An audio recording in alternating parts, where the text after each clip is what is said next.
In this video, I will show you how to add a comment section in Google Sites. At first, head over to the Common Ninja website.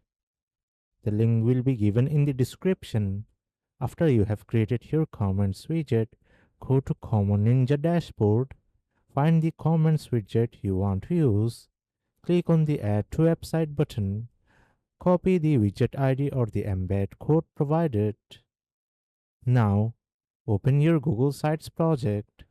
On the right hand side, click on the Insert tab.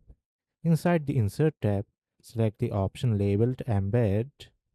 Then a new window will appear. Choose the Embed Code tab. Paste the comments embed code you copied earlier from Common Ninja into the field. After pasting the code, click the Next button at the bottom of the window. Finally, click the Insert button to place the comment section on your page. That's it. You have successfully added a comment section to your Google Sites using Common Ninja. If this video helps, like, share, and subscribe.